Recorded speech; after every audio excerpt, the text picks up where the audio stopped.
L'entretien professionnel annuel, EPA, a pour objectif de réaliser le bilan, l'évaluation des objectifs et contributions passées, de fixer ceux pour l'année N-1, d'identifier les moyens d'accompagnement et de développement des compétences, ainsi que le projet professionnel à court terme de chaque agent.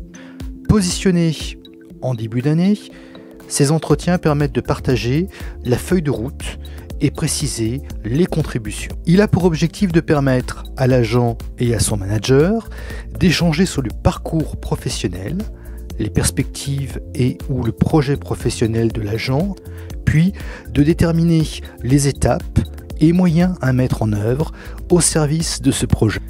L'EPA peut se dérouler en présentiel ou en distanciel si l'agent et le manager en sont d'accord.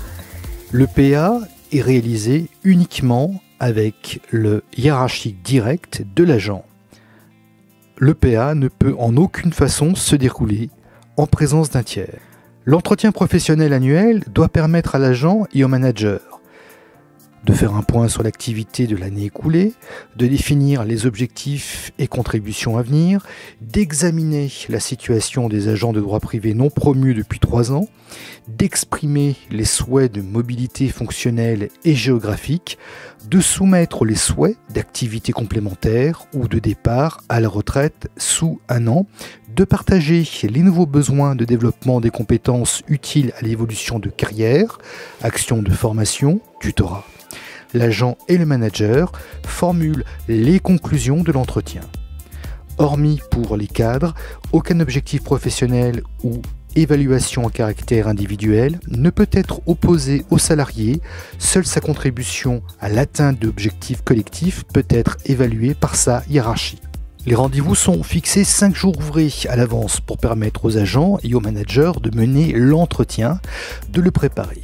L'agent bénéficie d'un temps dédié de 2 heures pour le préparer avec la possibilité de planifier ce temps selon sa convenance. L'entretien porte exclusivement sur le domaine des activités professionnelles.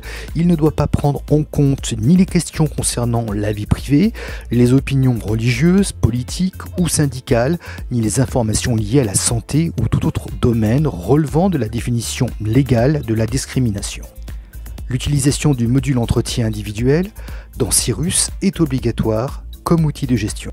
Tout agent peut bénéficier d'un EPA, ce dernier n'a aucun caractère obligatoire. Aucune sanction ne peut être prononcée à l'encontre d'un salarié refusant l'invitation à un entretien professionnel annuel. Les autodiagnostics et ATO-agents sont des dispositifs facultatifs, ils n'ont pas à être évoqués lors de l'EPA si l'agent ne le souhaite pas. L'entretien donne lieu à un compte-rendu formalisé dans Cyrus. Le manager établit dans un délai raisonnable le compte-rendu qu'il communique à l'agent via Cyrus. L'agent est invité à inscrire sa conclusion et à le signer électroniquement. En conclusion, l'agent et le manager veilleront à ce que les échanges s'appuient sur des faits et que la traduction des écrits soit conforme aux échanges. Ils s'engagent à mettre en œuvre des actions formalisées dans le cadre de l'EPA. Suite au compte-rendu établi par le responsable, l'agent peut faire des commentaires. Cela peut s'avérer très utile en cas de recours pour non-promotion. Sachez que pour vous aider dans vos démarches, nous restons à votre disposition. Pour nous contacter, syndicat.fo-ara@pôle-emploi.fr. Vous pouvez retrouver nos informations sur le site internet www.fo-pôle-emploi-ara.fr ou sur notre page Facebook en rajoutant fo.pe.ara.